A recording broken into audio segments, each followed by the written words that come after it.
Gary Payton and the Seattle Supersonics. Jay Peter with the Seattle Mariners. Jermaine Curse. Cliff Averill. Nate Burleson. You're watching NorbCam. NorbCam. You're watching Norb.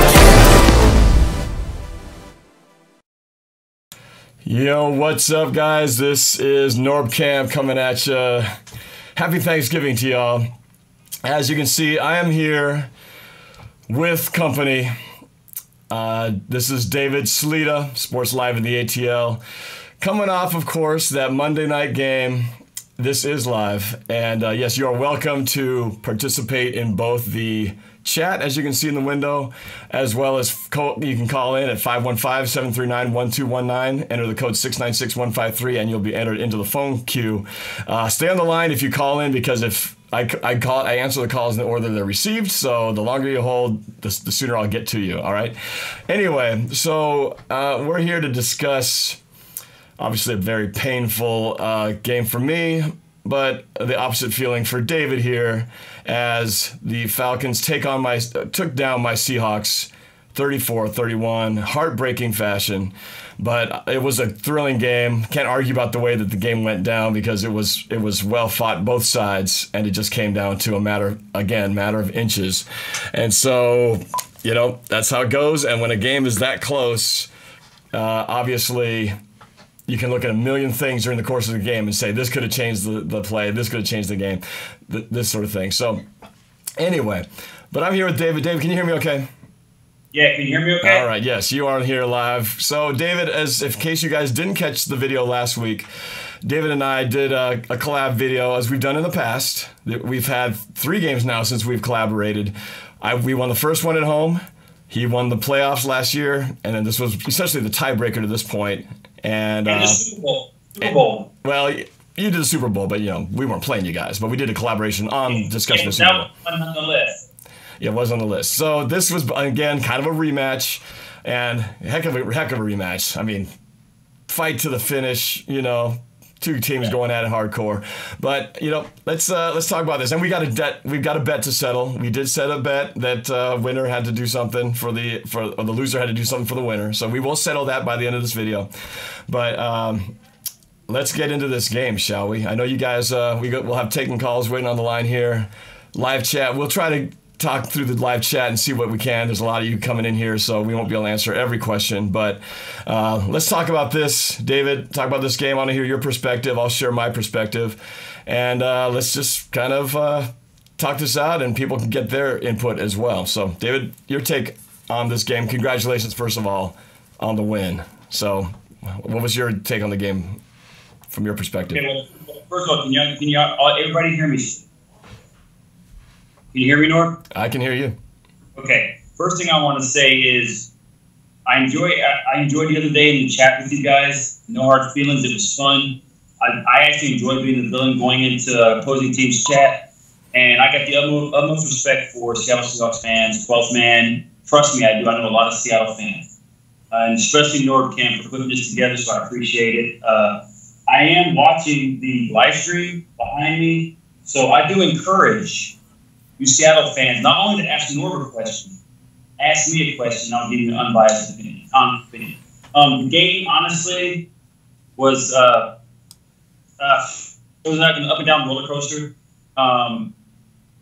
Being up 14-0 was nothing that I expected actually was going to happen. I was kind of surprised by that. I did enjoy the opening drive that we had, by the way, though. You know, I like the fact that it seemed like the play calling, which has been, you know, critiqued for a long time, and I'm still not 100% sold on it, but I do like the fact of how we were able to take the crowd out of the game, because Seattle is one of the toughest places to play, that's obvious. You guys did not quit, but I did like our start. I like the defensive pressure that we had against Russell Wilson. It's like trying to chase an ever-ready battery all over the place. He's just so tough. And I actually enjoy beating elite quarterbacks. And Russell Wilson is an elite quarterback, and we beat him 2012, 2000 in the playoffs last year. This game had a great game last year. Look, Seattle to me is one of our rivalries now, not only because of the head coach and everything, but it was a great game. It was one that kept me on my seat until the last minute. And I felt bad for NorbCam. You know, I really did, because he's such a loyal fan. But one of us had to win, one of us had to lose. You guys are still in the playoff hunt. Right now, you're behind us. I hope we meet in the playoffs, to be quite honest with you. But right now, it's a good win for us. Good luck to y'all the rest of the way. But we do need to hold. Our defense needs to find ways to hold leads better and not make it so interesting. Because I'll be quite honest, the way the game was going, it should have been a blowout at the end, but it wasn't. So it is what it is. Yeah, well, so, I've got some takes on this. I did a video after the game that night with my face paint still fresh and wet and everything like that, and talked about some of the things I liked, the positives and some of the negatives of that game. Quick shout out to the super chat, Pete Carroll's gum, chatting in there. People can pay on the super chat to get their comment highlighted. So if you want to pay to be noticed, you can send your chat through the super chat, and make sure you shout out. Pay to be noticed. That's right. So, and Salita can give you a shot. Yes, right. Anyway, so that game was a weird game. It was up and down. You guys definitely had a great start. You had a really good first drive, and I thought, man, if this is the way the game's going to go, it's going to be 34-3 at some point. So it didn't look good in the beginning. We had 2 turnovers early. It helped you guys get that 14-0 lead. At one point, it was a 21-7 lead, I believe. But what I thought was great about what the Seahawks did is they never quit. They kept fighting. They actually showed some bit of a run game, which was promising for me. The turnovers, obviously, were killer. That throw by Russell, the first interception, was horrible. That's one of his worst throws of the year, and you guys took advantage. The sack fumble, obviously, you scored a touchdown on that. That was a brutal error that obviously contributed to the whole. I didn't know Russell Wilson had those kind of speed legs, man, to stop Trufant. What? Oh, yeah, chasing him down, man. That's not the first time he did that on what could have been pick 6 against the God, who was that? Shoot, mine's blanking. But there was another game where we almost had a pick 6, and he had to track it down and stopped him. And hey, so there's a question that was asked. I'm sorry to interrupt you, but I want to make you know how these things come fast and furious. Hanoi Pyro says, "Hey, Sleeta, do you think Atlanta will make the playoffs?" Well, we're in a good spot, but, if we just keep winning because we got 3 home games, I don't see why not. So I would say probably yes. Well, right now, Seattle and Atlanta tied with records-wise. You guys obviously have the edge right now because you beat us, but there's a lot of football to be played. 5 games left here, right? 5 games? Yes, sir. Yep, so... Like 6. I don't know. It's like we played 10, we got 6 to go. So there's a lot of football. Anything can happen at this point. But do you have a bye week or are you guys playing straight through? Say again? Do you guys have a bye week, or are y'all straight through? No. We had our bye week already. So, for me, I think it's very clear and talked about quite a bit. The mistakes we made, the fake field goal at the end of the first half. I don't care how Pete Carroll defended that. I was ready to go. That's a surefire make.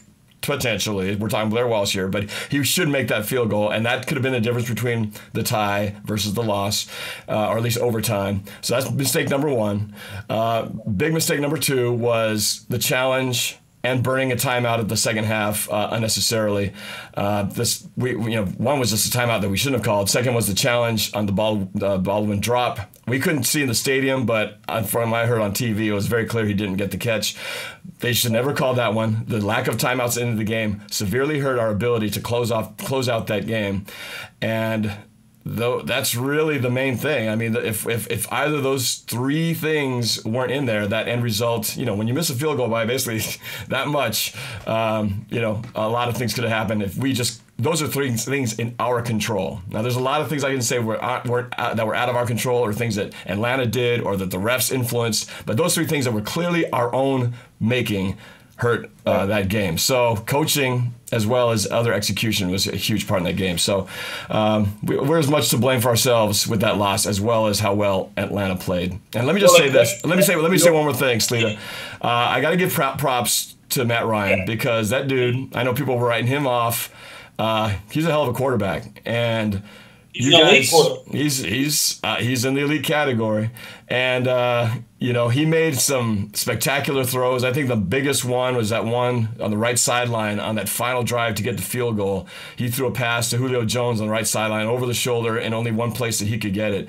And what about those 2 throws that he did? When that one to Julio, when he caught it against 2 people, and the one against Sanu for the touchdown. And some people on the news media said, and I couldn't believe, they're like, Falcons purposely picked the side of Richard Sherman, and they said if Richard Sherman was there, he wouldn't have thrown the ball. I don't know about that. I mean, because Sherman is shorter than Jones. He's like, yeah, but he's taller than anybody we had out there. So his physicality and his reach, would have made a difference compared to, by a few inches, and that maybe might have been the difference. But that's here nor there. We can't talk about what could have been because he wasn't there. But bottom line was he made some great throws, and you guys as receivers made some hell of catches. So you guys, you guys were really good on third down, frustratingly good on third down. So got to give props and credit where credit is due. But we hurt ourselves tremendously with those particular pivotal points in the game.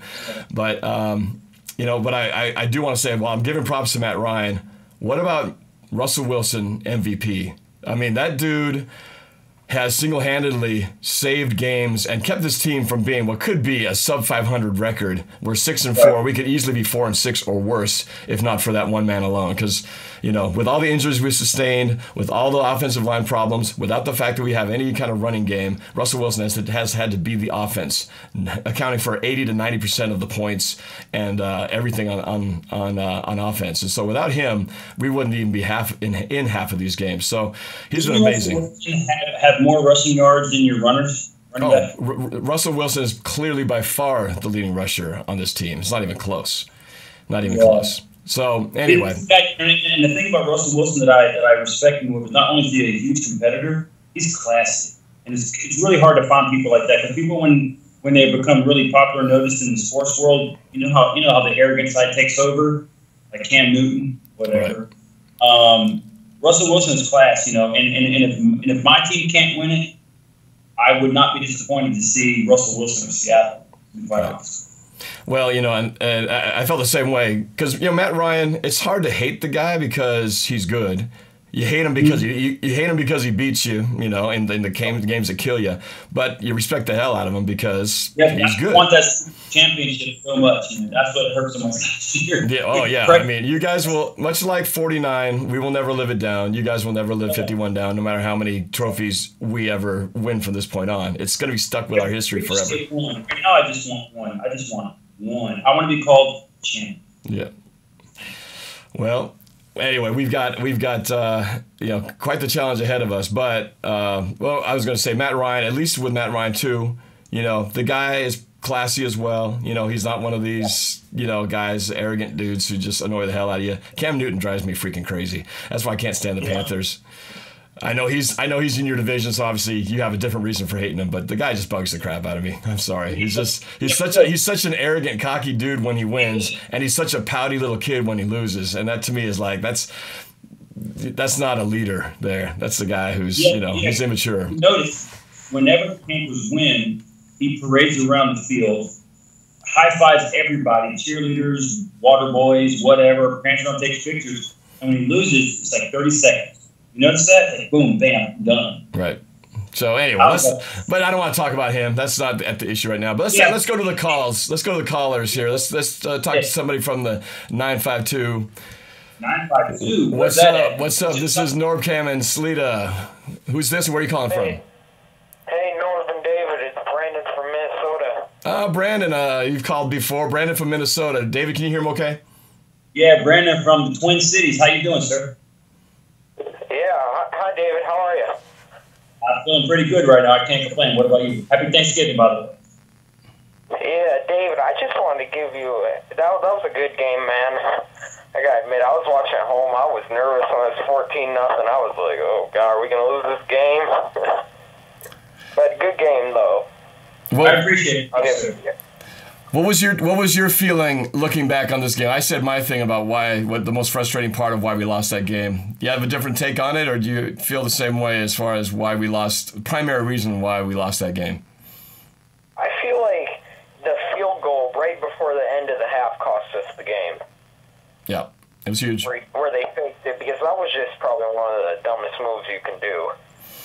Right. You got to take the 3 points, because if you think about it, if they would have took the 3, it would have been 24-20, and then Blair Walsh's 52-yard field goal would have been the game winner instead of the game tying. Absolutely. I totally agree, 100%. My only issue is Brandon. This is my only issue. And Norb, I just want to tell you. Hold on a second. Hey, Brandon, hold on a second. David was making a point there. David, go ahead. Yeah, Brandon, sorry to interrupt, sir, but I was making a point. See, one thing about football is that kind of perplexes me sometimes is that just because the play was made at that or not made at that moment, people say, well, people can look back at something and say, well, if we would have done this, then this situation would have meant something. Who's to say if y'all would have converted that field goal, per se, or got a touchdown out of it, that you would have even been in the situation that you were at the end of the game? You know, it's really easy to pinpoint one play, but each play dictates something else. If you made the field goal, you never know the whole fourth quarter could have turned out totally different. Although David, I know what you're saying, because sometimes in the course of a game this happens, so then this, and this, but that was the last play of the half. If we made it, we kick it, and it's done halftime. So this one probably had the least amount of all these ripple effects because it was the last play of the game, second to last play of the game, because you guys then took a knee. So this one, I think that's why this is clearly much more definitive as end of half. We're talking a difference of swing of 3 points right there that was in their grasp, barring a miss by Blair Walsh. There's always that possibility. I know Seahawks fans were disappointed with it, but I loved it and I appreciate the fun. Well, sure you did. All right, so Brandon, was there something else you wanted to say? Yeah, so the Saints play the Rams this week, and you know how we're a game back of the Rams? If the Rams lose, we'd be tied for the division, and you know how we have the tiebreaker over them? Because I looked at today, so we'd get their seed in the playoffs. So we'd basically switch spots with them, so we'd be back in the playoffs. Well, here's the thing. This week? We play the 49ers. Oh, that's an easy win. We should. Well, I never say that, but it should be, all things considered. Yeah. But actually, Brandon, here's what it is, and I said this in my video after the game. We really could still control our own destiny, and here's why. If we just keep pace with the Rams step for step, stride for stride, and we beat them in the head-to-head, we will take the NFC West. That's all we have to do because we are already ahead because of the tiebreaker. But we got to get that win on them so we can bring it back to a tie. So it's all the better if they lose and we get ahead of them. But as long as we end up with the same record, we will take them because of the head-to-head. So we've got to beat them though. I mean, we got to play them and we got to beat them to catch them. It's that because you were talking about tiebreakers. We are in the exact situation, but I think a little better because Atlanta. I know this is a Seattle show, but we probably first here. Atlanta's only 2 games back to the division. We have 3 straight home games, and then we have 4 divisional opponents. We are actually close to each other. We beat Detroit, we beat Chicago, we beat Green Bay, we beat Seattle, we beat Dallas. That's 5 teams that are within a game of us that are tied. That if we can just maintain, I mean, who knows what's going to happen, but I believe we're clearly in the shot, with a good position. But I hope we play, I hope it works out to where Seattle wins the division, we make the wild card, or vice versa. Because I would love nothing more than to play Seattle in your season. I would love a rematch for reasons other than what you're saying, but we got a lot of work to do before that can happen. But you guys play the Saints 2 more times, do you not? Mm-hmm. So I mean, yeah, that division can completely swing. I mean, you basically for you guys, this is must wins against the Saints. You lose to the Saints, and pretty much that gap's going to be too big. But you got a chance to catch them, but you got to beat them 2 times. And I'll be honest, we have 3 straight home games: Tampa Bay, Minnesota, New Orleans. We can realistically win 2 of those and be in great shape. But at this stretch, you want to win all your home games. So I'm feeling pretty good. Those are tough games, man. I mean, Tampa Bay, you should win, but Minnesota, they're pretty tough, and the Saints are freaking on fire. So we're tough too. Yeah, I know. We'll see. We'll see. Anyway, Brandon, thanks for calling, man. We'll go get them on the. We'll get the 49ers on Sunday. Yeah, we will. Yeah. All right. Go Seahawks. Yeah, go Hawks, man. Thanks for the call. All right, let's take another one here. This time, let's go to the 845. Yeah, what's up? This is NorbCam and Sleeta. Who's this and where are you calling from? Jake from New York. Jake from New York. I've heard your voice before, haven't I? Hey, it's Jake from State Farm again. Yeah, that's right. Jake, what's on your mind, man? Man, in my opinion, I don't think the Falcons won that game. I think the Seahawks lost it. You think that the Seahawks lost it as opposed to Atlanta winning it? Is that what you're saying? Whoa. Okay, Jake. Hold on, Jake. Hold on a second. Let me give David a chance to respond. Okay, Jake from State Farm. How you doing, sir? Atlanta went up 14-0. We had 3 or 4 sacks on Russell Wilson. We converted a fumble into a touchdown. We made some plays, and we had to make unbelievable catches. Would you not think, sir, that Seattle was the fortunate one to even be close into the ball game? Well, yeah, I would say that too. Okay, but you just said that Seattle were right. Go ahead, Jake. What? Go ahead, Jake. Sorry, you were kind of cut off there. What did you say?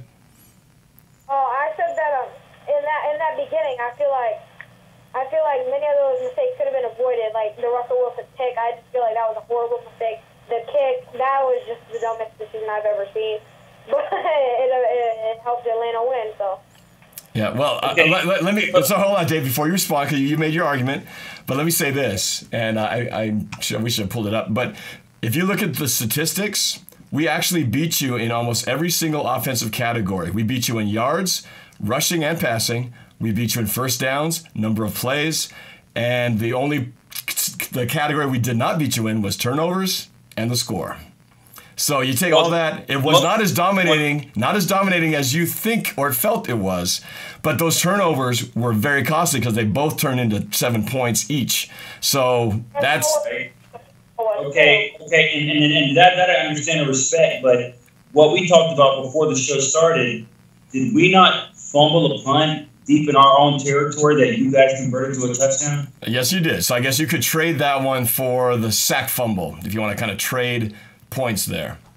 I honestly believe as close as the game was, each team had opportunities, whatever. The better team deserved to win because we started off strong, and I believe that set the tone, and I believe the better team won the ball. Yeah. Well, you were better that night by this much. You want to know how close it was? On the final drive, Russell Wilson scrambled, broke the pocket about midfield, and he had yards ahead of him. It was like the parting of the Red Sea. And I don't know who the guy was who made the tackle, but somebody made a shoestring tackle on Wilson at about the, 30 or 40 yard line or something. And I don't know if it was a linebacker or something. But anyway, if he didn't get that tackle, Russell Wilson runs for at least another 20 yards, maybe even scores the way he was running. And again, game of inches, because if he doesn't make that play. That's right, Norb. You know where I'm going with this. If Russell Wilson didn't stop Trufant, he would have scored a touchdown on that. Well, yeah, that's true. Point is, that's why, I think what it is you never give up on a play, because clearly if you give up, you have no chance of at least maybe breaking it and keeping it to minimizing the damage. So anyway. Seattle fans may hate me for this, but you said, and what you said kind of triggered something. You said we were better on you this day. We have been better for you the second straight. The second straight. Sorry, you lost your last part. You second straight what? Second straight time we have been better than y'all. Second. 2 straight. Well, you were definitely better than us in the playoffs, but in this one you were just, a yard better than us. All right, I'll give you that much. What matters? Scoreboard is what matters. But look, it was a tough fought game. You couldn't run either way. Anyway, so Jake, any last thoughts, man? Oh, yeah. I thought I remember I was watching your live stream during the game. Man, you said that it didn't go in, and I looked up, and I'm seeing the kick as it's happening because you're ahead of me. And I'm like, and I'm just thinking that you lied, but it was a crazy kick. You're talking about the final field goal? Yeah. Hey, Norb, I wasn't even looking at it. I had my eyes closed. I was looking down with my eyes closed, and I was listening to the crowd. And I knew, without even looking at it, I knew by the sound of the crowd that it didn't go in. So that's why I said we missed it, because I didn't see us miss it. I just knew by the sound we missed it. So I could have been wrong, but I knew what had happened. What's that, David? I didn't understand what Jake was saying. Oh, he was just saying that the field goal, he thought that when I said it didn't go in, he thought I was lying because maybe from their view, because I was slightly ahead of the broadcast. So I think when people saw that kick going, it looked like it was going to go in, and then they realized it was a yard sharp. I saw the live stream, man. I felt bad for you, or I wanted to come some tissue or napkins. Yeah. Sure, man. You should have been there, man. And we were supposed to be sitting next to each other, and I wanted. you screwed that up. Anyway, hey, Jake. Well, hey, that was a great game, and you never know. It could also happen it could be a championship rematch. Hey, stranger things have happened. I want to beat y'all again. Well, revenge is a sweet dish, best served cold, especially if it's served here in the Pacific Northwest. Anyway, Jake, thanks for calling, man. Appreciate it. Thanks, Jake. Have a good night, sir. Happy Thanksgiving. Yep, happy Thanksgiving. Go Hawks. All right, man. Let's go to one more, huh? At least. Let's go to the 423. What's going on? This is Norb and Sleeta. Who's this? Where are you calling from? This is Tyler Green from Cleveland, Tennessee. Did you say Kyle? No, Tyler. Tyler. I called you before. Tyler? Yeah, Green. Okay, from Tyler, Tennessee. What's on your mind? Cleveland, Tennessee. All right, what's on your mind? Yes, that was a pretty good game. They did pretty good from for last year, because last year they didn't do great. Yeah, blame it on your referee. Pretty good this year. Yeah, no, it was a competitive game. It was a competitive game for sure. Yeah. They did not that good last year playing against them in the Atlanta Dome, but they did a pretty good this year. And talking about the domination, we just manhandled Seattle in the Georgia Dome and eliminated the season.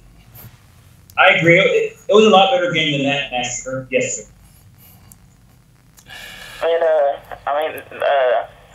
I thought Russell Wilson was going to be hurting because his jaw injury.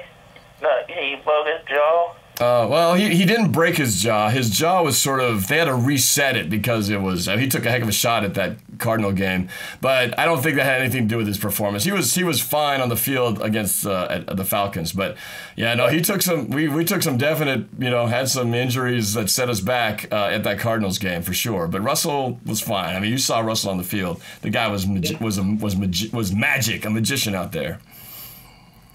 Yeah, he did pretty good. Yeah. That was a pretty good game, but I just wish they would have won that game, though. Mm-hmm. Well, too bad, Tyler. Maybe next time, sir. Yeah. Tyler, you think we're gonna make the playoffs? Tyler, you think we're gonna make the playoffs? Yeah, we got the 49ers the next game, because the 49ers is like 1-9, and they doing pretty good, and so I think they're going to win that one. Yeah. Well, like I said, I gave my scenario for what it's going to take for us to get in the playoffs. I'm confident we will get the division and make a playoff game. The question is what's going to happen after that is what I'm concerned about. We've seen this picture before of going on the road as opposed to being at home. We get home field advantage. We go to 2 Super Bowls. We have to play on the road. It's a whole different story. So but that home field advantage may be a moot point unless we can beat the Eagles, beat the Cowboys, and have a little help from those guys to stumble along the way. But we'll see. Stranger things have happened, and we were 6-4 once before.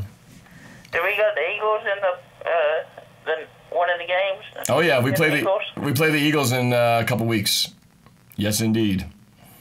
Actually, not week and a half. I know that. Do you think we can beat the Cowboys? I think we can beat the Cowboys. The Eagles, man, that's going to be a tough one, but I think we'll put up a good fight. But they're good. I'm not worried about Philadelphia. One-hit wonder. You're not. Whoa, Sleeta getting a little cocky over here, saying he's not worried about Philadelphia. Philadelphia has not been good. So Philadelphia, I know you're a happy girl, but your team has a lot. I just watched my basketball game today. The Golden Warriors and OKC, and they Golden State Warriors lost today, and did OKC win? Yeah, OKC. Boo. Won. I know this I'll never root for OKC. How does Seattle feel about OKC not leaving Seattle moving to OKC. We revel in OKC's failure every time. I don't even watch basketball. I've kind of stopped watching ever since that. But every time I hear OKC failing, I do a little dance and do a little cheer. And that's exactly how I feel about Al Shanahan for blowing our Super Bowl. So do me a favor, Seattle fans. Blow them out by like 52-0 or something. Just lay the woodshed on them. I would be happy to do that, man. I would be happy to indulge that part of your request. Anyway, thanks for calling, man. I appreciate it. And let's go get this win next week, huh? Yeah. Hey, Norb, just so you know, man. Thanks for calling. In your chat, you have all the callers. You can take as many calls as you want. I'm okay with that. But I will let you know there was one person that was really trying to get on your call. This young lady. Last one, I don't remember her name, but she was trying to get in your call last week. Oh, okay. All right. Well, I'm going to go to someone's been on the line for a while here, so I'm going to go at least one more here. Let's go to the 406. What's up? This is Norb-Cam and Sleeta. David, who's this and where are you calling from? This is John from Wyoming. John from Wyoming. All right. What's on your mind, John? Happy Thanksgiving, by the way. John from Wyoming. How are you doing, sir? John from Wyoming. I'm doing good, and I think the worst thing I have seen in forever is the refs call on pass interference on the junior house. What did he say? Say that one more time. It was a little bit tough to hear. You said one of the worst calls was what? The Tyler Lockett call on Jimmy Graham. Where it was pass interference on Lockett, but it was Graham that was with the catch. Are we talking about the Atlanta game? Yeah. Oh, are you talking about the? Through the pass to Jimmy Graham that should have been a touchdown, but they called it back because offensive pass interference. I see where you're going with it. Yeah. Don't even get me started on that. Yeah, well, you know. Stuff. Hey, remember last year no call in Seattle? Thank you very much. I feel no pity. Well, you know, every game. I mean, if I wasn't going to go to the officiating side, but I felt like when you look at it, I think Atlanta had 7 penalties for like 60-something yards. We had 9 penalties for 109 yards or something like that. And some of those were legit, and some calls were questionable. There was definitely one call that I thought they blew, that they didn't call on you guys, and it was a Matt Ryan scramble for like 3rd and 12, major push in the back on Bennett as he had him beat, and the tackle just pushed him in the back as he was coming in on Matt Ryan, and that was to me a blatant missed call that would have ended that drive right there. But it still would have. You know, you will not get no sympathy from me because Julio Jones last year was held on that play, and it cost us an opportunity at a game-winning field goal. So, I mean, that was obvious. So, you know I'm not going to feel sympathy on that. So, I mean, but to me, David, that's proof that the refs screwed up either way. It goes each way. Yeah, but we got our own share of penalties that didn't go our way either. So it's not like some conspiracy against Atlanta, because a lot of Seahawks fans feel like they're conspiracy against us. So anyway, everybody's unhappy when it comes to the officials. Pretty much, there's never a time when anybody says, "Hey, officials, you guys did a good job. Great job, officials. We loved you today. You were wonderful." You'll never hear that. It's a no-love situation. I don't know anyone who would want to be an official, because you're only going to be hated at the end of the day, no matter how good a job you do. So, anyway, anything else on your mind there?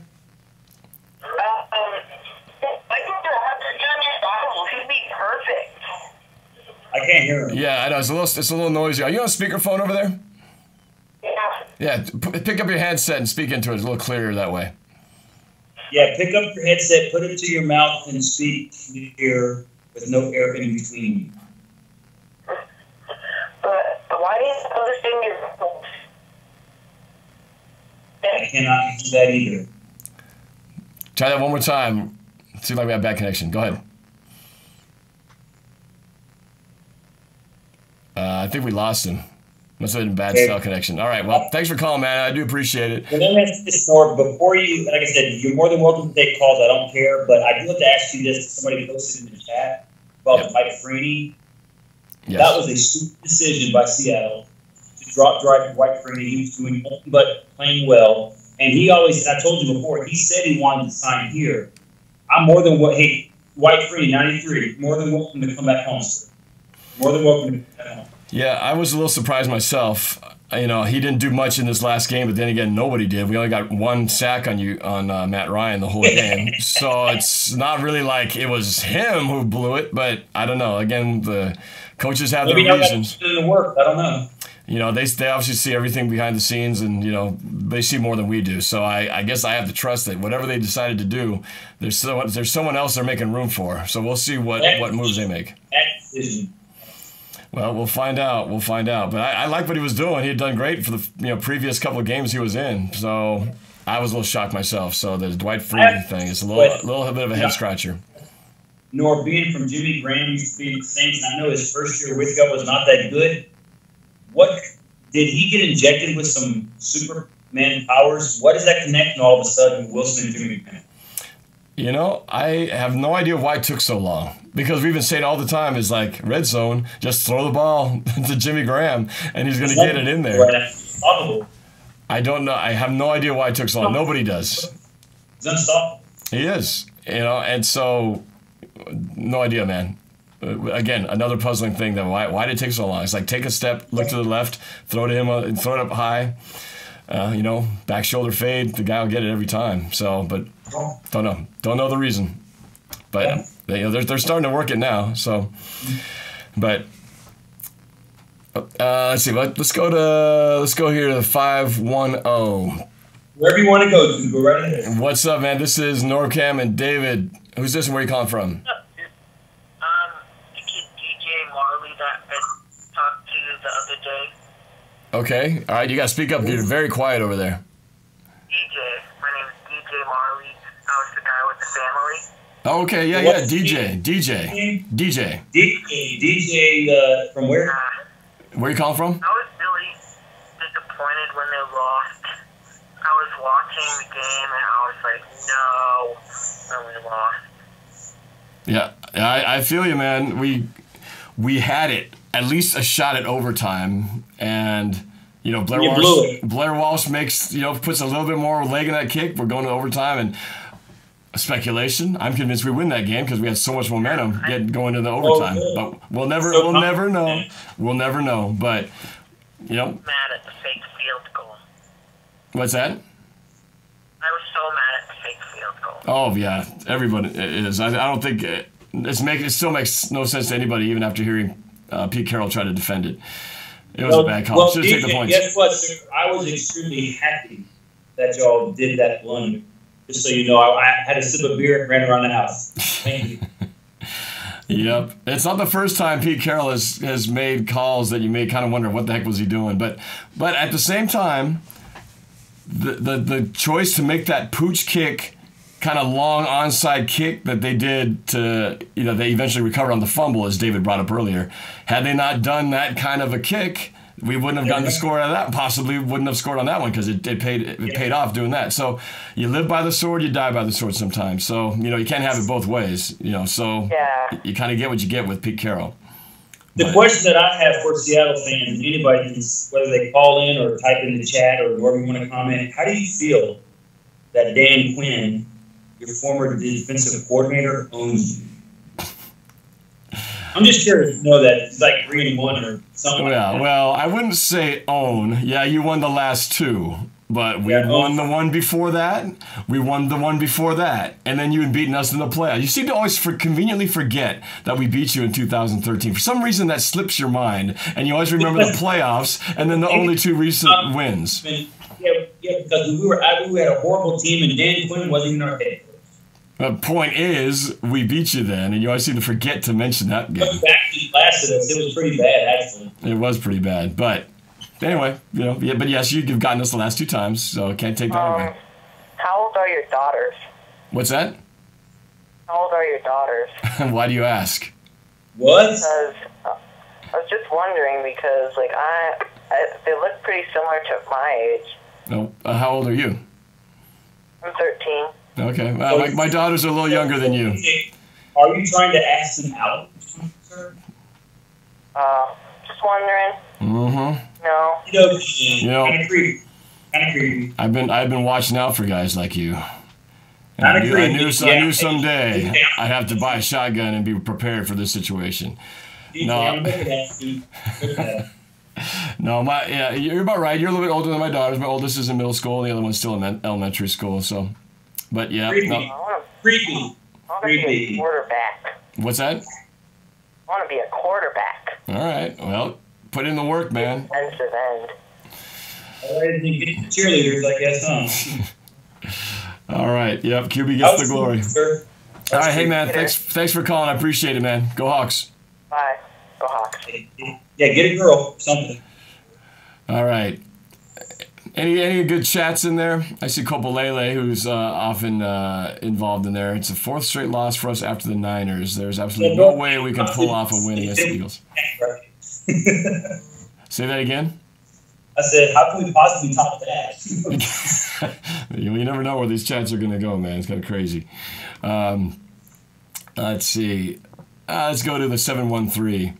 What's up? This is NorbCam and David. Who's this and where are you calling from? Rob from Texas. From Texas. What's your name again? Rob. Rob from Texas. What's on your mind, Rob? Hello, Rob from Texas. How you doing, Midwesterner? You. Hello. What do you think it was bad coaching, or what do you think the Seahawks could have done differently to win? Do you think it was bad coaching?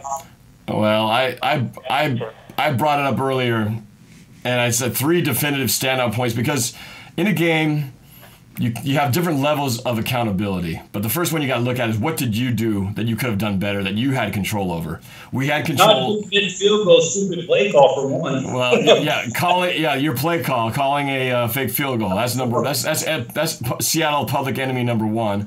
Number 2 is the mismanagement of timeouts and bad challenges in the fourth quarter. That's basically, to me, those 3 things alone contributed to what we could have, that could have resulted in a win for us had we had those timeouts and not blown and left points on the board at the end of the first half. You could stop right there, and that's enough. There's plenty more that you could say, well, if Russell Wilson didn't do that, or if this guy didn't do this, or they didn't get this penalty, or if the Falcons didn't do that, or if we'd stopped them here. But those things alone that didn't involve the Falcons were reasons alone why we lost that game. So, yeah, Pete Carroll definitely did not have a good day. What's that? Hey, NorbCam, somebody in your chat, the notorious thing says, is Russell Wilson kind of getting old because he's about to turn 29? Let's talk about that in a second. But I'm sorry, you got cut off. What was your question there? I said the Falcons won the game fair, and they converted their third down the way they needed to, and Matt Ryan's an amazing quarterback. Yeah, I said the same thing. What is his name again? What is this caller's name again? Rob from Texas. Rob from Texas, you are very astute, sir, and I co-sign your comment, sir. Thank you very much. Yep. Well, I'm always one. I like to look at things fairly. Granted, I'm of course a supporter of my team, but I call a spade, and I give credit where credit is due. In the same way, people love to hate on Darrell Bevell and Tom Cable anytime we lose. But whenever we do something good, nobody ever gives credit. They always sort of stop talking about it, and until the next bad play comes, fire Bevel, fire Cable, and then they do something great. They're just kind of like, yay, and then don't give me credit. So if you're gonna blame them, you got to credit them too. Same thing with the opponent. If they do a great play, you got to give them credit. If they screw it up or whatever, you kind of go, well, they screwed up, just like we screwed up. Norb, but what bothers me is that I just saw this in the chat. Winner people, Jalen Moreland, 25-point lead. Sir, were you in the Super Bowl last year? Did you beat us in the playoffs when you had a chance? No, you did not, and you did not win this game. So what does that have to do with anything? 36-20. Oh, wow. What it has to do with is that just like 28-24, it's going to be like a tattoo on our psychological sports brain. You're 28 to whatever it is. What's your number? 28 to... I don't remember. I'm trying to forget about whatever it is. It's tattooed on the back of your brain forever, and it's too easy. It's too easy to go there. 431. That's all I'm caring about. So anyway, I try to forget about that. It was so tough to take. Was there something else there, Rob? Yes, Rob from Texas. Can't believe the Saints. They came back against Washington. Saints are looking good, man. They're looking really good right now. Yeah, but that game pissed me off because Washington, first of all, they beat us, and they had no business beating us because we beat ourselves first. Washington is so inconsistent. Yeah, big time. And then I'm going, all right, cool. Maybe you can beat the Saints. Beat Seattle? Say again? Didn't Redskins beat you in Seattle? Yeah, exactly. That's why they pissed me off, because no, we beat ourselves. That was one of those games where we had to do like 20 things. 20 things had to go the way they did for the Redskins to win that game. Against the Falcons, we just had to have a couple things go a certain way for you guys to beat us. The Redskins had to have every single little domino fall into place for them to get that win. And, they earned it. They got the throws at the end of the game. But they pissed me off the way they blew that game to the Saints. And I'm sure it pissed you off too, David, because you're chasing the Saints as well. But I'm thinking Redskins could have done us all a favor and beaten the Saints. Instead, they pulled the Falcons there. Same credit. For some reason, Drew Brees is finding some kind of miracle juice, and his players are picking up, and the defense is playing well for the Saints. So you guys better hope y'all make the playoffs, that y'all don't play them, because it seems like they're legit for at least now. At least right now. I do not want to go to the Superdome and to play the Saints, because that for us has been a house of horrors. So this one team you definitely do not want to play in the playoffs, and that would be us. Oh, Yeah, come on. I welcome playing you guys again. I would love to play y'all again because we beat you. But next game is a whole other thing. But anyway, well, thanks for calling, man. I appreciate it. You have a great Thanksgiving, all right? Thank you, Rob. Happy Thanksgiving, Texas, sir. All right. Go Hawks. Go Falcons. I never did answer that question. So somebody said that Russell's getting too old. Is that what I'm... Yeah, somebody said that. He's getting old at 29 years old. I'm quarterbacks in their prime until like 35. Look at Brady, man. This dude's 40. He's still lighting up. Now, granted, I don't see Russell Wilson making these kind of plays when he's 40. But, yeah, quarterbacks can last 15 years, potentially, if they know how to play their game right. But and if they got a good O-line that protects him, but it's not like Russell Wilson puts himself in harm's way a lot. I mean, he's never... at least from what I can see, he's never really... he's hit hard in the pocket, but it's all about the protection and winning up the body. Yeah, it's weird. But again, Russell Wilson, to me, MVP, bias aside, MVP, man, because when you look at MVP, that means most valuable player, the guy that without them, their team would fall off the most. And you take all the guys who are in the top of the category right now, we're probably looking at Tom Brady, you're looking at Carson Wentz. Those are kind of the two top that everyone's talking about. But you take both those guys out of the equation, and I think their teams still have enough balanced pieces that they could still hang in there and win games. You take Russell Wilson out of the Seahawks right now, we got nothing. I'm sorry. We have absolutely zero. On NFL Network, how Russell Wilson should be the MVP, because without him, he single-handedly pretty much gave you an opportunity to win the ball game. Because when you guys had all those defensive injuries going in, a lot of injuries during the game, you didn't really have an O-line, and he was just running like Madden almost. So, yeah, he's got my vote for MVP this year, for sure. Now, see, even David, super biased Slita, does see the truth sometimes. Somebody asked Somebody asked me what my day job is. Well, I actually make films for a living. That's my day job. I just do Seahawks videos as my side. But there was a good question right here. Somebody asks Slita, from Emu24, which Seahawks defensive player scares you the most? That's a good question. When he's not acting stupid, Bennett. Michael Bennett. What about Bobby Wagner, man? Bobby Wagner is a beast at middle linebacker. I don't think he gets enough credit.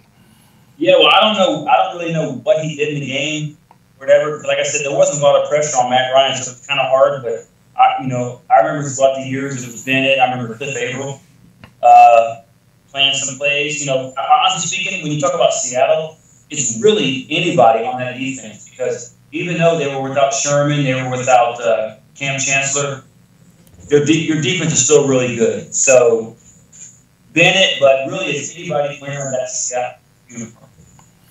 Well, I think our defense has now kind of a new identity. Really, the team has a new identity now. Instead of the philosophy was have a top level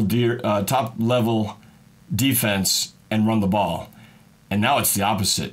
We have a pretty good defense, but they're going to let points be scored, and now we're going to have to throw the ball and outscore opponents. So 13-7 wins, 17-13. That's not. I think that's past. We're going to be looking like, I think we got to score 21, 28 points a game in order to get wins, because we're not going to be able to hold teams to under 13 points like we have in the past. That's just my feeling on the way it's going. And everybody can give a shout out for DJ Marley Heights. I'm from the Bay Area. How you doing up there in San Francisco, Oakland? How you doing, sir? Shout out. I see that. Let's go back to the calls here. Let's go to the Washington State 360. No Atlanta fans still. Nobody's still scared to call out. Hey, this is NorbCam, man. You might see some lucky Falcons fans who look for you. So who's this? Where are you calling from? I'm calling from Washington State, Vancouver, and I'm a Falcons fan. Just kidding. Oh. Hold on a second. This is the Olympic special time here. From where are you from, sir? And what's your name? I am from Washington State, Vancouver. What's your name? My name is Nathan. Nathan from Vancouver, Washington. Okay, now this is my territory. Nathan, Washington State, Vancouver. I hope you enjoyed beating Seattle again as much as I did, sir. Keep repping for this team. I know the Super Bowl choke was tough to handle, but we get to the playoffs. We're going to make it boys. So please enjoy your ride here and let Seattle and Norb-Cam know how much you enjoyed this win and what's expected down there. David, I have something to tell you, man. He's not a Falcons. What's that? He's not a Falcons fan. He was just kidding. No, he wasn't. He's serious. David, all right, Nathan, am I right? Yeah, I'm a Seahawks fan. I got a question for you, though. You're not right, man. You're the loser. What's Seattle's record be like with Chris Carson? What would our record be? Okay, it sounds like you guys are having a wrestling match over there. So what would our record have been if we had Chris Carson this whole time? Yeah. Oh, I think definitely. I mean, we've only lost 2 games of the brutal nature. I think we take at least 1, so we're at least 7-3. You're not right, sir. You're not right. We're at least 7-3, and given the close nature of both of those, I think we're 8-2 if we have Chris Carson, because he was tearing it up. Heck, I liked what Mike Davis was doing, and then he goes and pulls his groin. It's like, what the heck? We can't get any running back, any luck from the football gods when it comes to our running backs. So yeah, I didn't say that. Mike Davis, he looked really good. I mean, you guys. I mean, something's happening because you guys were getting injured like every 5th play. anyway, sir, it's not right, by the way, from Vancouver. I don't like you anymore. Yeah, man, way to pull the rug underneath David. That was awesome. That was classic. Good job, man. You got my respect. Anyway. You're from over there in Mexico or Vegas or Vancouver. Vancouver, Washington. You don't know your Washington State, my friend. Anyway, thanks for calling, man. That was my brother in the background. He's a salty Browns fan. He's a what? My brother was screaming in the background, but anyways. So my second question is, are the Falcons or the Seahawks Super Bowl contenders? Not right now, we're not. I'll be honest, Atlanta can be. If we can start consistently scoring 30-plus points and fixing our defense and closing out games. Are we a playoff team? Yes. Super Bowl team? No. But getting to the playoffs, never. I guess to answer your question as well, we have the potential to be, but much like David said, we're not yet. But I think we've got to be able to have some semblance of a running game where Russell Wilson isn't the leading rusher. As long as that's the case, we're putting way too much pressure on Russell Wilson, and that's not going to get it done long term in the playoffs. So we've got to step it up even more than what it is. But Russell Wilson is doing about as much as he can possibly do. And one more thing, one more reason why you're not a Super Bowl team, you have to make sure that Atlanta is not in your playoffs. Well, my friend, yes, you did beat us, but we have bigger problems. Bigger problems than Atlanta. Atlanta is not the biggest problem ahead of us.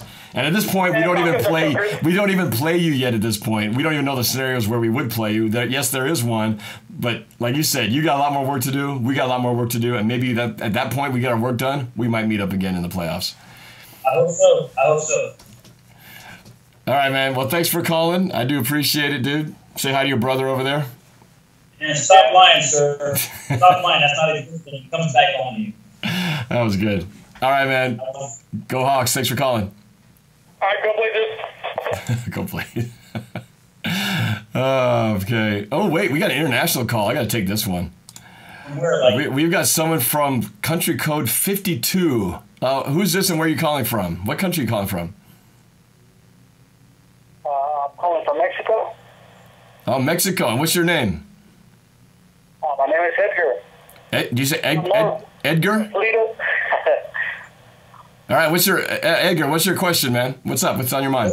Hola, do you think the Seahawks will make the playoffs? Because I see a couple of 12s already given up on the season, and they're like, what will cost us to make the playoffs? We could lose more players, like more injuries. Do you think it's a good thing if we would even make the playoffs? Do you even see us making it to a Super Bowl? Because if not, there's not even a point on making the playoffs, you know what I mean? And I got a question for Slita, too.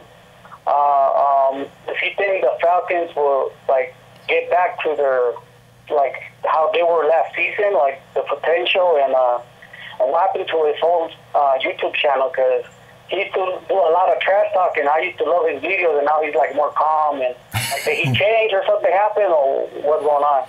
That's my question. Oh, you covered a lot there. I'll get to mine in a second. But David, let's throw it to you for a second there. I think his question was, kind of speaks to your offense, because clearly you guys aren't what you were last year. And is Kyle Shanahan's absence as offensive coordinator, is that the reason? How much of that is the reason your offense hasn't been clicking as much as it was last year? And do you have what it takes, or what's it going to take for you guys to get to the point of being Super Bowl contenders again? Okay, I'll answer that question, but he also asked another one about trash talking, did he not? I think he was remembering the Slita of old before you sort of took that channel down and you became a calmer, more gentler Slita. I think he was wondering what happened to that guy. Well, before I get to the first question, Edgar from El Mexico. Hola, ¿cómo estás, señor?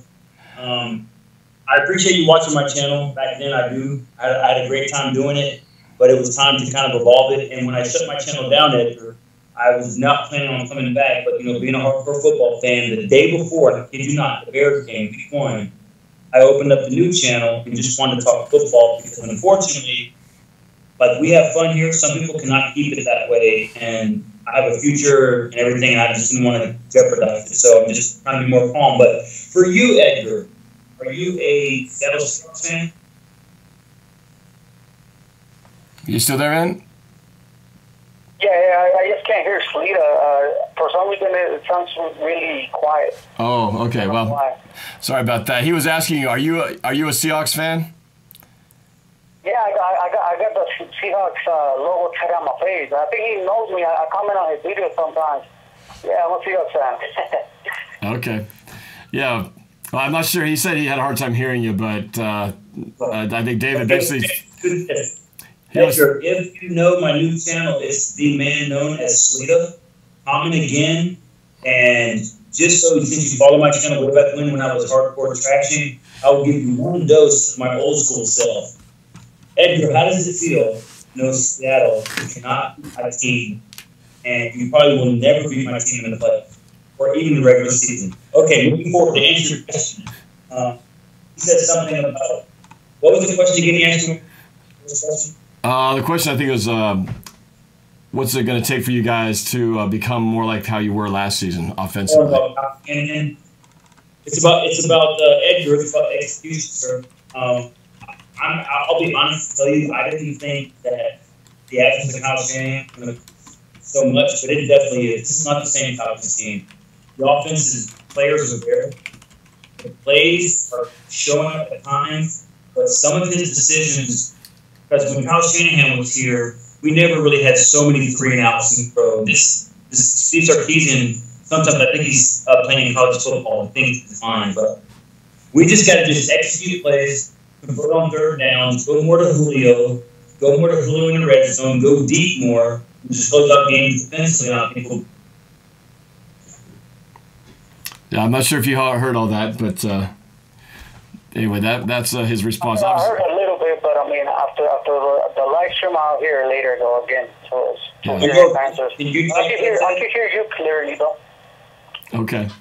Yeah.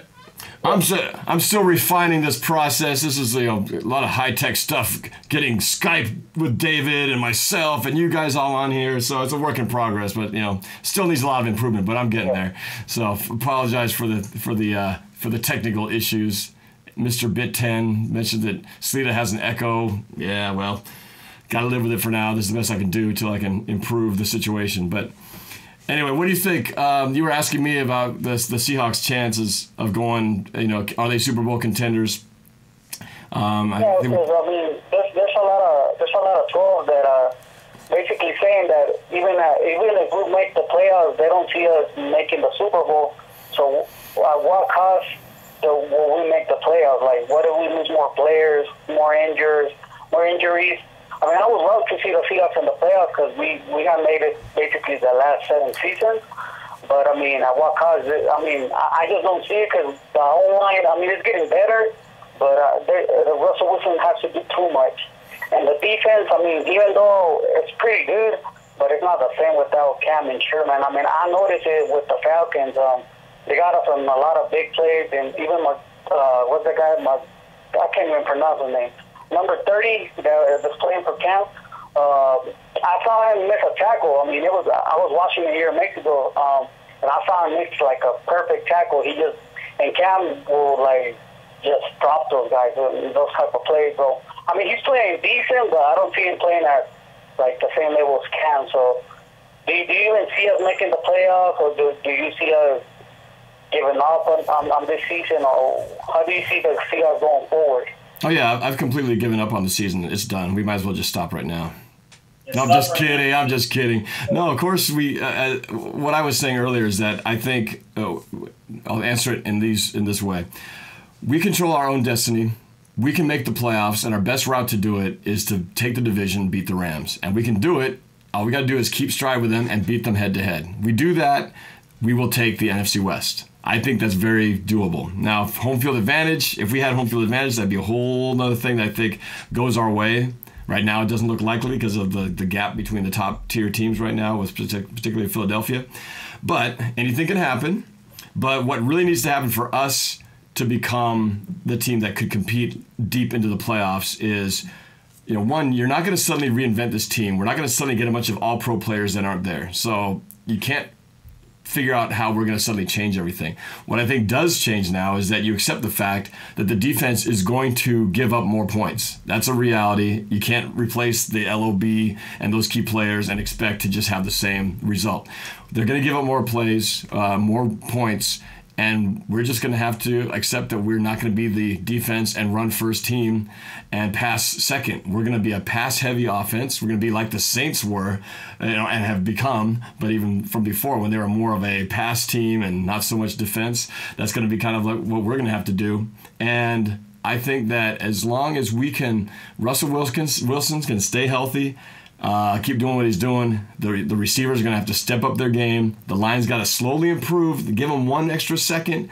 Get just a little bit more in the running game. If we can do that, that'll be enough to just push us over the edge. And if we have to beat teams by 3 points, 4 points, but we're going to have to score at least 21, 24 points a game, I think, in order to win and get ahead of these big teams that are coming down our way. But it's definitely possible. But we're going to have to step it up and change kind of our philosophy going into this thing. Hey, Norb, sir, if I can say, I'm going to give a shout out to Bama Boy in your chat. Bama Boy said, he may be a Seattle fan, but he likes my content. Thank you, sir. I aim to please. Very good. Anyway, so I hope that answers your question. But yeah, no, I think we do have a chance. And you get into the dance, anything can happen. Obviously, home field would be much better, but I believe we could take the West because, we're only 1 game behind the Rams. So I believe, I'm not 100% sure, but the Saints will beat them this weekend. And the Seahawks should beat the 49ers, which I don't know, because last time when we had everybody, we still struggle, but I feel like the offense is playing better.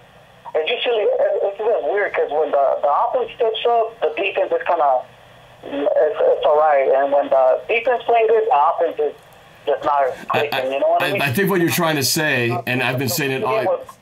I'm sorry for cutting you off. I think what you were trying to say, what I've been saying all along, is that Seattle has not yet put a full 4 quarters of football together yet once this season.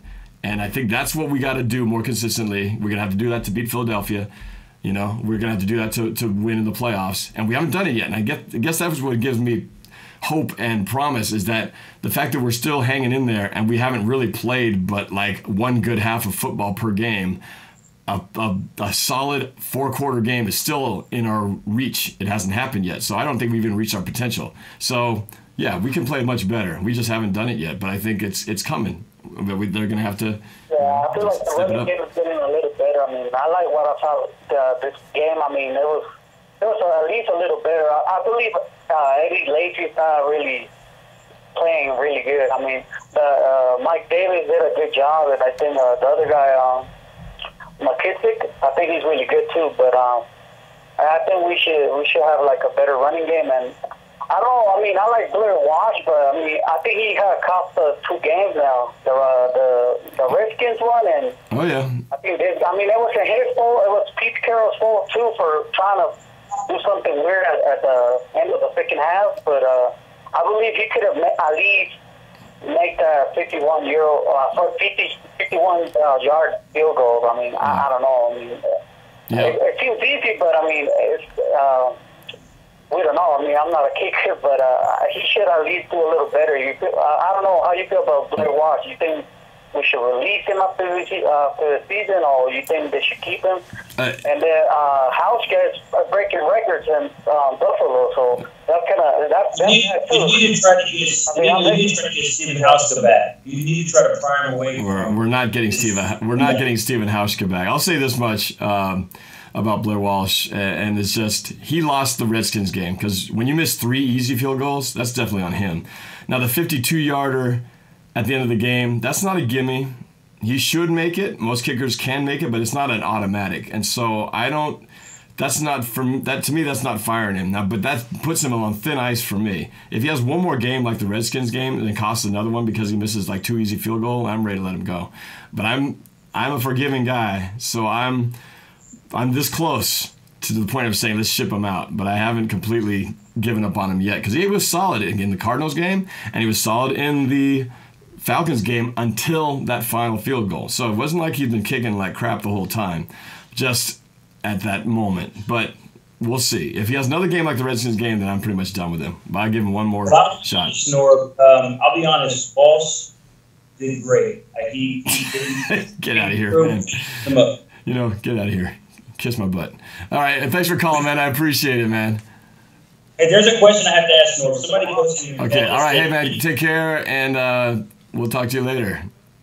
Yeah, later, dude.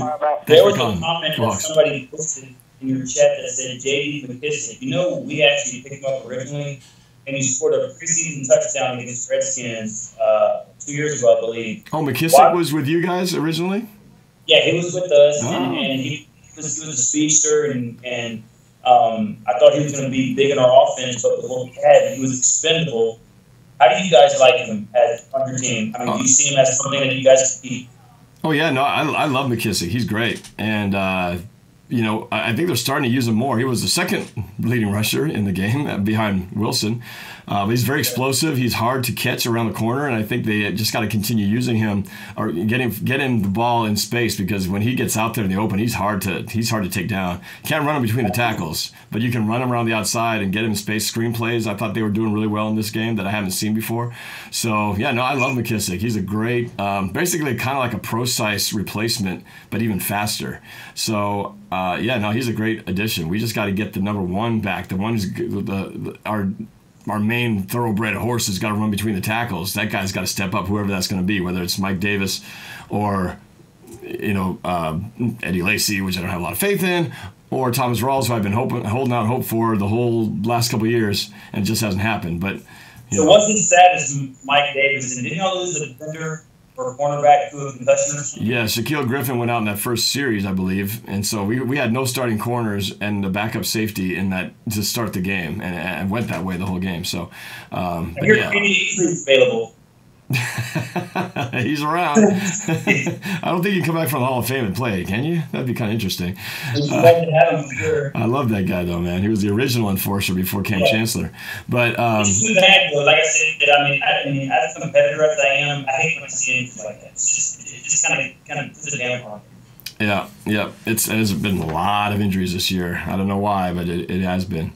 All right, we're close to wrapping up time here. Let's take a couple more calls, and then we got to still do our final bet thing here, David. Not that I'm excited to remind you about that, but I'm a man of my word. Before I go any further about the bet, is Crisostomo going to grace us with his presence? Oh yeah. I'm sure we can bring him out. I'm sure we can bring him out. Stick him up for the Millennium Falcon and get him out here. All right, let's go to the phones one more time. Hey, for the 719, who's this and where you calling from? Hey, Norb, what's up? It's Brandon from Colorado Springs. Braden from Colorado Springs? Brandon.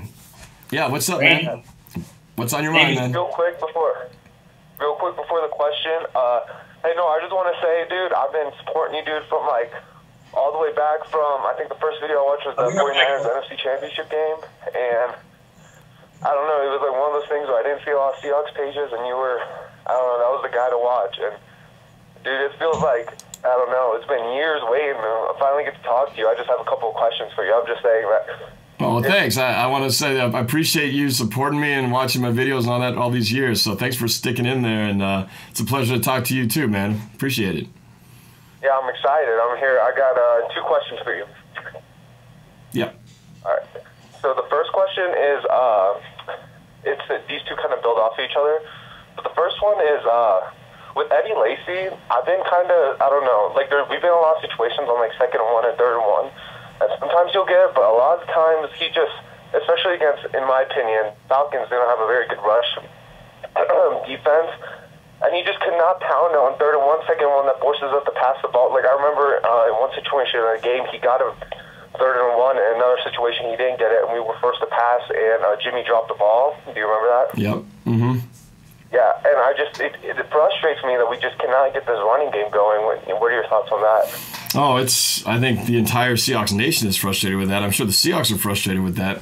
And what I don't understand is why they keep forcing Lacy to try to make it work with him, because I just feel like between him and Thomas Rawls, to me, I would rather see them try to make it work with him, but they keep giving Lacy first dibs on the starting position, and and Rawls was a healthy scratch. I understand they put Mike Davis in there, but I don't understand the Lacy move. He's can get out on the outside, so his only real success is going to be inside. And if he can't get 3rd and 1, 3rd and 2, well, what good is he? They're not going to use him any other way. So I had hopes he was going to be good at that, but he hasn't. And whether that's the line's fault or him, I figured, but if it's not working with him, well, they should put somebody else in there that it does work, So, so yeah, I'm frustrated. I would love to see Mike Davis, continue. I don't know how serious his injury is, but he looked great.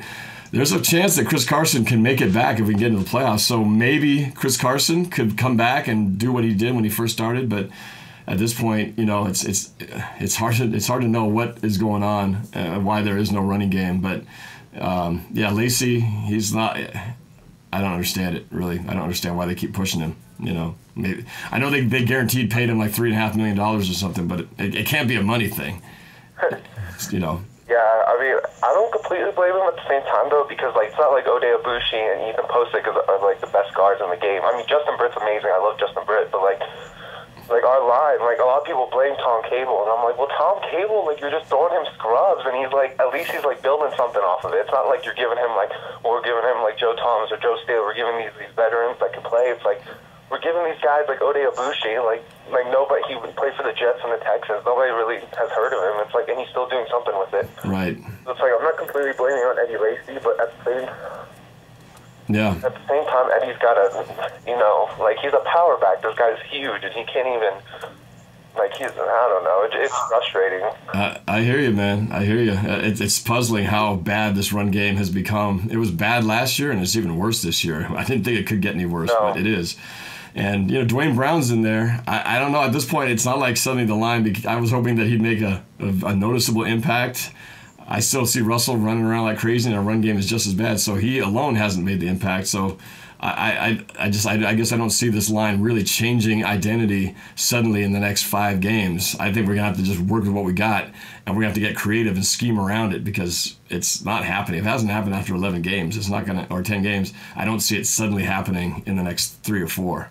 But that's what I'm saying. But we got to run enough. You can't abandon the run game, but you got to make it work because if you don't, you become one-dimensional, and eventually they're going to get sacks, they're going to get picks, and it'll come back to bite you. So anyway, we'll see what happens. But maybe Chris Carson or Mike Davis, one of those guys, can come back in here and save the day, or Thomas Rawls finally rises from the ashes and does something. But yeah.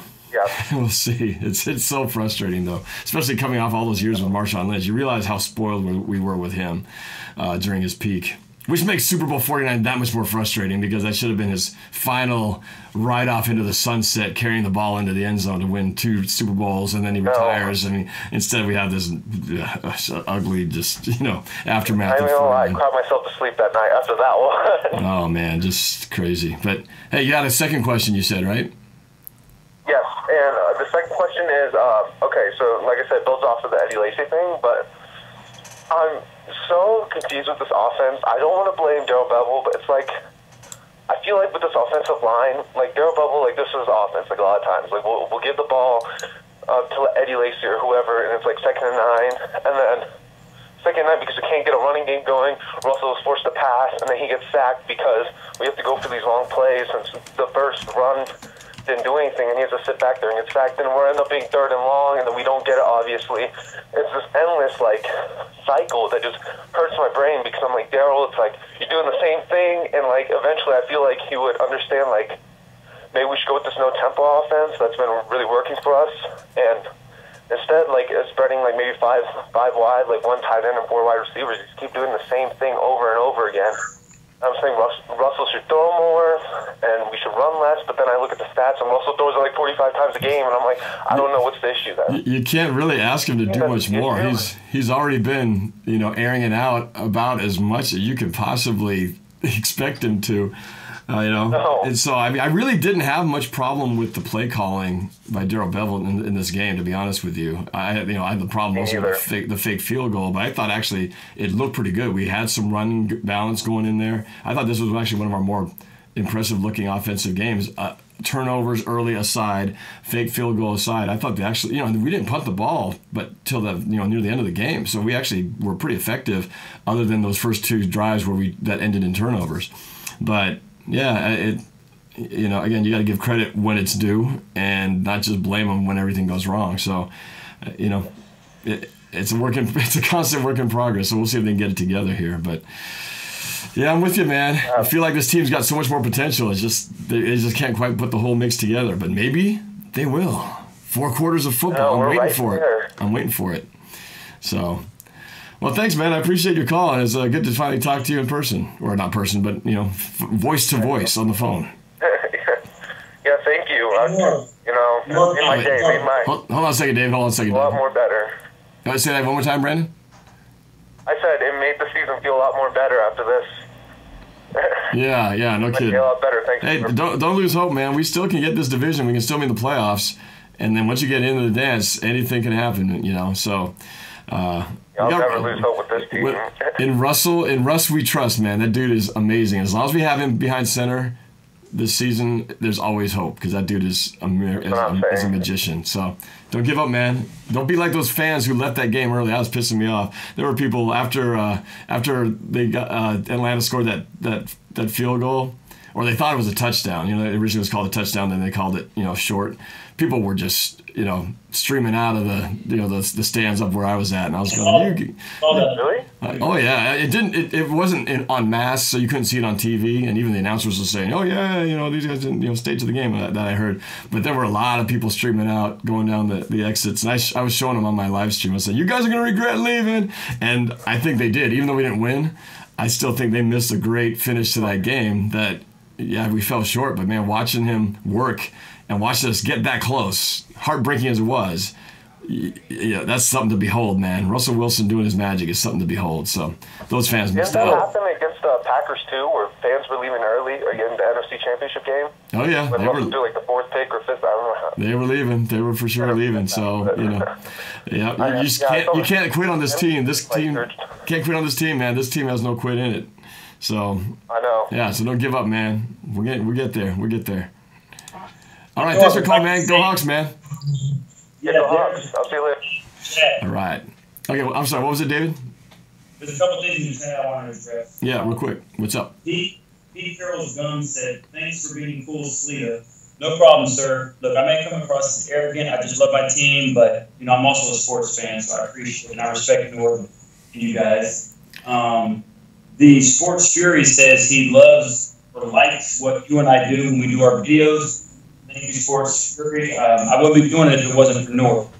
Because I respect him so much. And somebody said, I forgot who it was, said, "Will the Seahawks regret letting Freeney go?" Yes, you will. Because we'll probably pick him up now. Well, we'll see. I mean, this is probably his final season.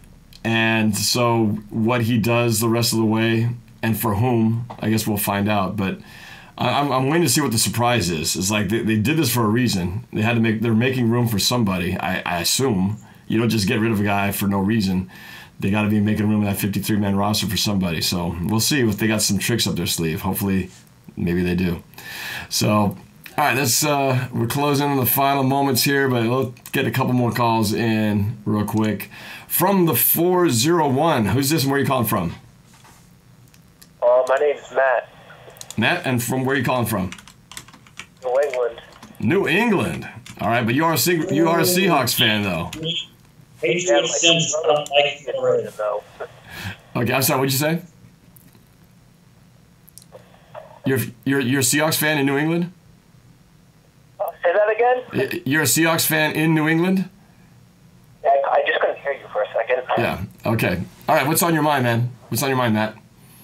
All right. I just wanted to say I had a theory. Do you think just throwing that out there? Do you think? What? I know we lost the connection. Do we think what?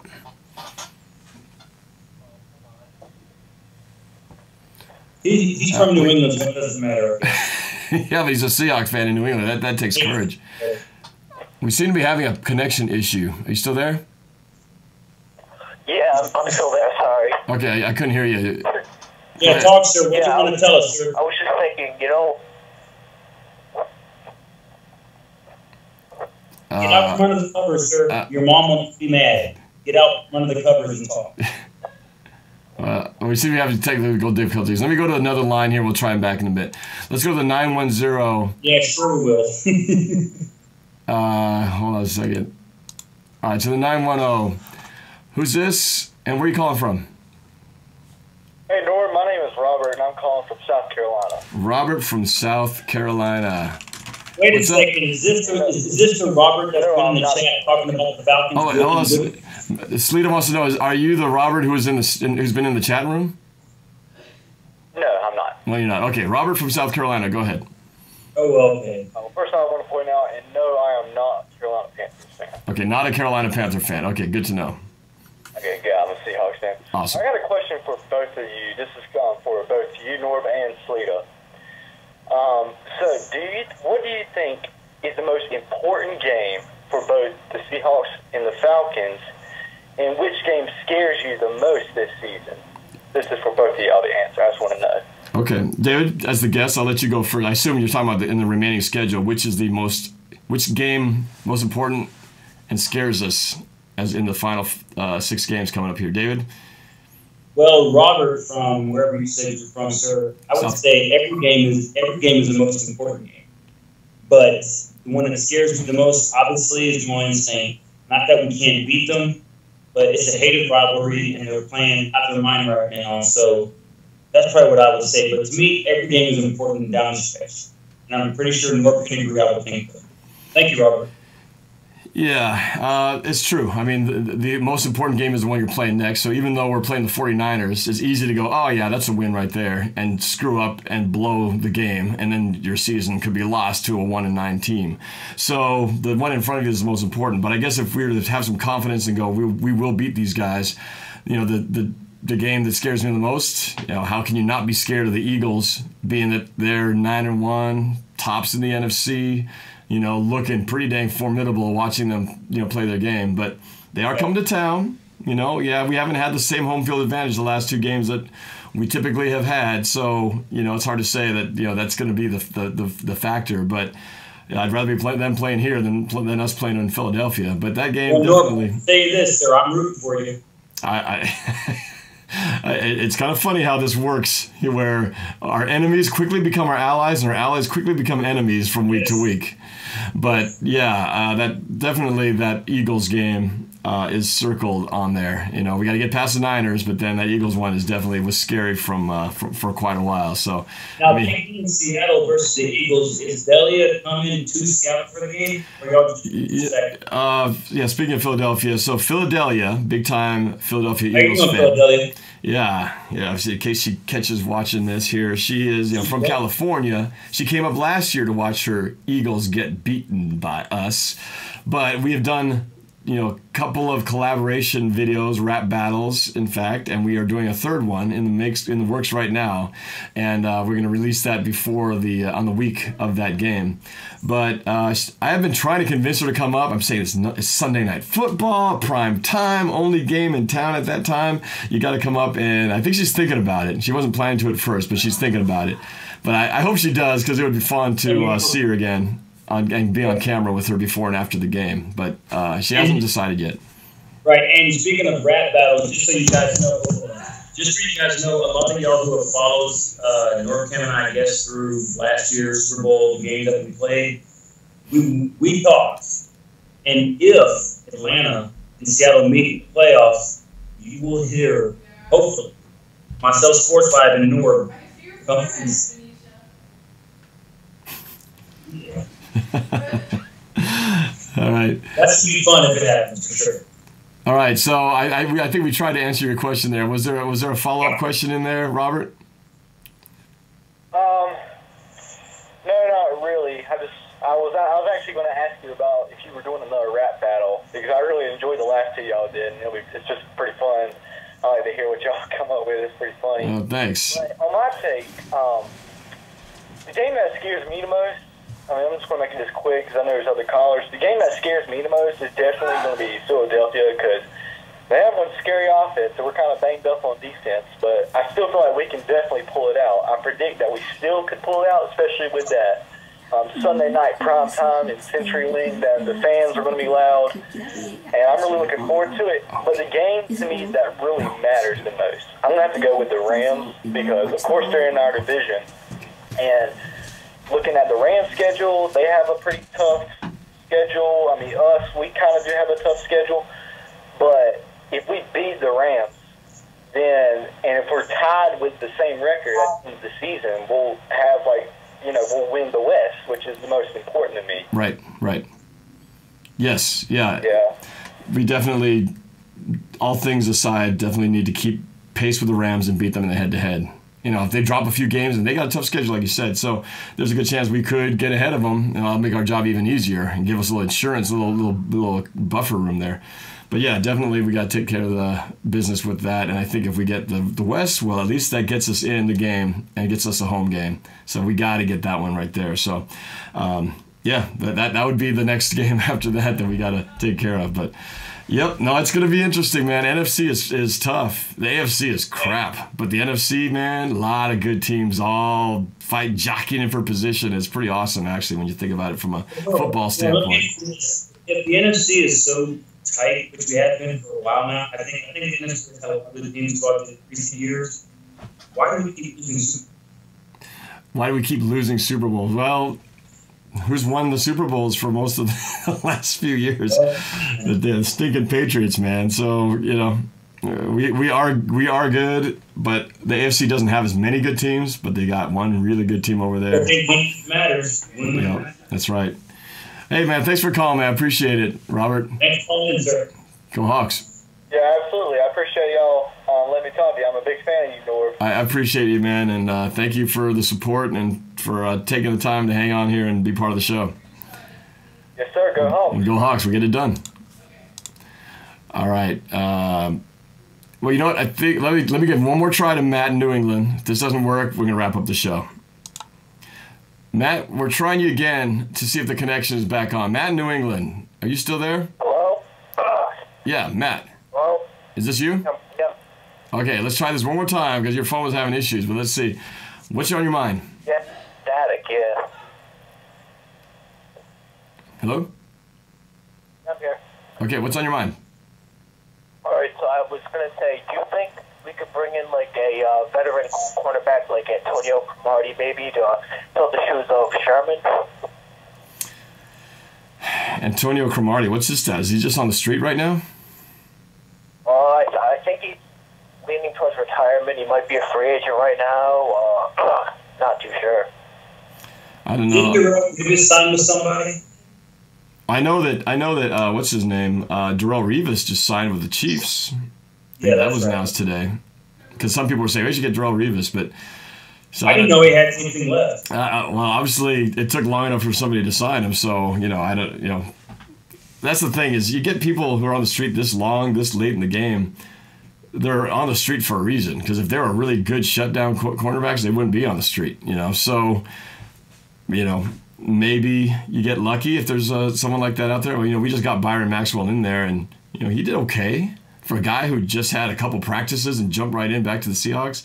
I thought he did all right. He didn't do fantastic, but he did okay. But yeah, I don't know. We're trying to fill in for that. That spot with Sherman. What I'm hoping is that Deshaun Shedd can get back in there. Yeah. He's coming from that injury, but they don't seem to be talking too promising of him. If I can say this, you guys may want to give him a shot because you don't know already. The Falcons, please, Jalen Collins, because he came off in-game suspension, PEDs. I really don't think he's that good. He made some plays last year, but you guys may want to look at picking him up. You're talking Jalen Collins? Is that what you said? Yeah, I'm sure that the Seahawks are scouring the earth for backup help. So somebody's talking like he's going to go to the Patriots. I'll have to look at that. I'm sure they're making a move here. I wouldn't be surprised if they're looking to make a move there in the second Might day. be him. You never know. It could be him. You never know. I mean, maybe that because if Shaquille Griffin's injury is more serious, well, we are down a guy, and they may have to get somebody off the street. So because Jaden Collins, what you don't know much about him, he is strong and he's quick. He just is not consistent in his cover abilities. But I mean, he's not a horrible cornerback, but. The only reason why we released him pretty much is because of the 10 days suspension, 10 games for the PEDs, and we didn't want that distraction. But he's not an awful pickup, just not somebody that I am so sad about that we lost. I mean, I was more irritated about the fight. Yeah. Well, who knows? Maybe he'll pop up. Maybe you'll get Freeney, and we'll get Collins. All right, man. Yeah, I just wanted to add one more thing. All right, one last question. What's up? So after we just saw the Atlanta Falcons game, we're kind of getting used to this new defense. We know Russell Wilson, he can call big plays when it seems like he single-handedly has to do all the work. I'm kind of optimistic because I was just going to say, if we went on Sunday and the Rams lost, we're already back in fourth seed from 8-4. So True. Just wanted to add that in too. I couldn't understand him. I'll repeat what it is, but yeah, no, it's Given the circumstances, bottom line is Rams lose to the Saints. We beat the 49ers. We're right back in it as far as the NFC West race is concerned. So, yeah, no, I think our situation is very favorable to get in there. But I'm looking to I don't want to just get back to the playoffs. We've been in the playoffs for 5 stinking years. That's not the problem. It's getting past round number 2. That's where our stopping point is. So we got to get past the divisional. And to do that, we have to play better than just what it takes to get into the playoffs. We want more than that. Making the playoffs is not the goal. It's getting beyond that and deeper in the playoffs. So, all right, man. Well, thanks for calling. I appreciate it. Thanks for hanging in so long. All right, go Hawks. All right, man. I'm going to we're gonna go disconnect the calls here. I gotta wrap this up here. So let's talk, man. Let's talk about this. As we know, what we did here that we did put our money where our mouths were on this game, and we had a bet that the loser would have to send a T-shirt of the other person's choosing, and I believe the other person had to drink a beverage of the other person's choosing. Is that correct? Isn't that what the bet was? Yes, sir. Okay. All right, so you win, man. You won the game. So I'm here to be a man of my word. What's your request? What is the T-shirt of your choice? Okay, well, I will say this, for those who have followed, I did lose a bet in work during the regular season results last year. And I did paint my face in green and whatever. Go watch it. It was embarrassing, but it was fun. Norb did look awesome as the red and black, and he may want to consider switching teams because he was good in red and black and Falcons. And he sent this beautiful Seattle Seahawks mini helmet from Price is Right. How much do you get it for? Nothing. It is mine right here. This came strictly from NorbCam, my most prized possession. So, thank you, Norb. So we made a bet, and I was thinking about doing something a little different because, as you know, I've been watching your videos for a long time, and there's one thing in your videos that you cherish. Okay. And I was thinking, I was like, what could I possibly get? Could I get the seat that he sits in when he's at the CenturyLink field? No, that would be kind of heavy. Could I get the face paint that he actually wears on his face? No, because it would probably be sweaty and melty by the time he got here. So I was thinking, David, Sleeta, what could Norb send me? I have enough T-shirts. The mini helmet is enough. What could I get? And it came to me, Norb, I would like to show everybody your receding hairline, and that would be you send me that thing, that mop, that feather that you wear in your videos, and when you go to the game, send that to Sleeta for my trophy case, and I'll make sure that I wear it on cam just for you when I get it to show another conquer. And the beer of choice that I want you to drink, you don't got to drink the whole thing because you may not be a beer drinker. I'm not. I was going to say Bud Ice, but being for the fact that this guy owns you and still owns you, I want you to take a sip or two or drink a can of natural ice, a.k.a. Natty Ice, in a future video for me. How's that? Okay. All right. So the first one. So you want me to send you my green hairband thing that I wear at all the games? Is that what I'm understanding from you? You're talking about. Well, you can't see it because your camera's not on, but I'm holding the green hairband right now for the viewers to see. Yes. I'm actually watching the live stream, so I'm pretty sure it looks good. I'm pretty sure it's washed. I'm pretty sure it's green and just ready to be shipped out to Atlanta. Well, thank God this isn't the only one I have. I have backups because, of course, these things don't last forever, and I have to maintain my look. I don't have an infinite supply, however, but a bet is a bet. Yes. Can you do me a favor and sign it? Can you sign it to Sleeta from NorbCam? I can do that. Actually, I think that would be pretty cool to actually see you wearing this thing because in some ways that's more of a tribute to me and my respectful relationship with you in all this. So yes, I will honor your request. I will send you the green hairband as much as it pains me to send. These are like my babies right here. So fine. I will do that. I will send this to you. And yes, you can have that. You can wear it proudly when you do your next video. I'm not just going to wear it when it gets here. I'm going to wear it with this. And I'm actually going to title the video, Conquering NorbCam. God, this sucks. How the hell did we lose that game? Yeah, anyway, bet's a bet. So yes, I will honor that and send that to you. And I'm not a beer drinker, so it's like it doesn't even matter what beer you would have requested. They all taste the same to me. So whatever. I'll take a few sips. Don't expect me to drink a whole can because I can't remember last time I even drank a whole can. But anyway, but one thing I have to say. Where is my friend? The biggest supporter that I know with the Millennium Falcon, Chrysostomos. Is that his name? Yes. Oh, Chrysostomos. Let me see if he's here. Hold on a second. Chrysosimo, you want to get on camera here for a second? Chrysosimo? Hey, what's up, everybody? Happy Thanksgiving to y'all. David Sleater, what's happening, man? I guess since I was the Millennium Falcon pilot, cheering on the Falcons, good job. Way to choke it away, Pete Carroll. Way to call a fake field goal the dumbest play at the dumbest time and burn timeouts. Good job. Way to lose another game for the Seattle home team. Dummy. Yes.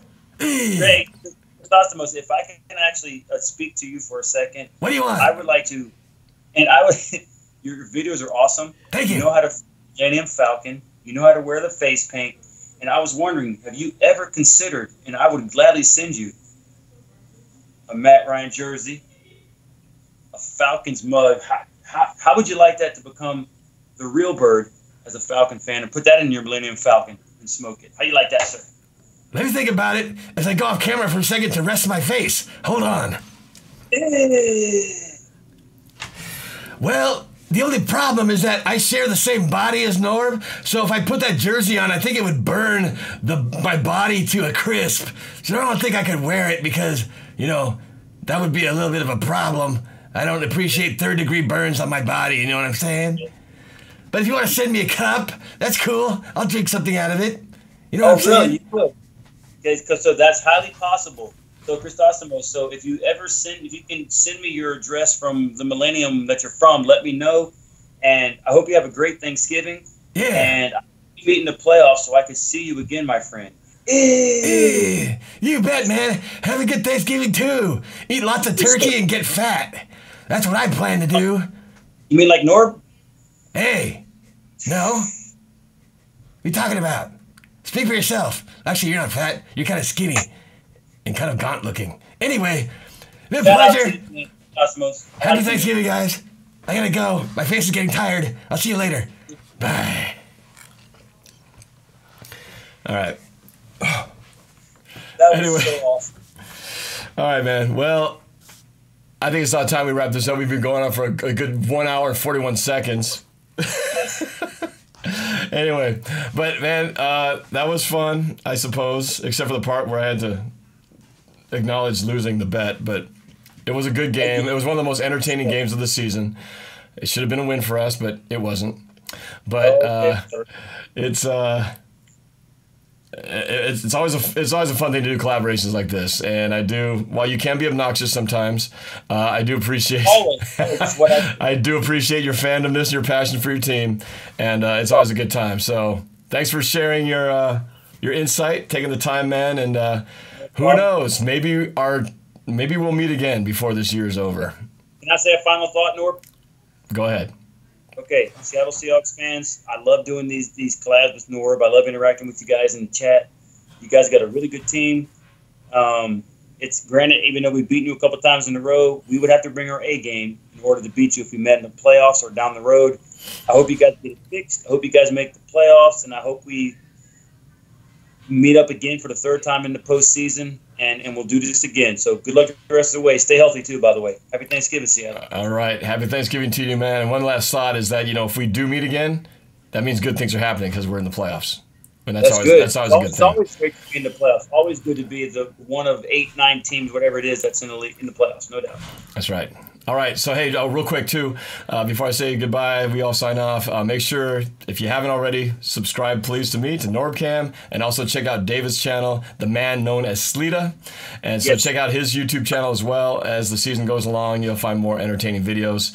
So, but yeah, thank you, David, Sleeta. Thank you, everybody on the chat room, for sharing your thoughts, and thank you to everybody who called tonight. We'll do this again sometime soon. And, yeah, let's go. Let's do it. Yes, happy holidays, happy Thanksgiving, and we'll talk to you guys soon. Go Falcons. Go Hawks. Go Hawks, go Hawks. Go Hawks! I mean, go Falcons. No, go Hawks. That's what I really meant to say.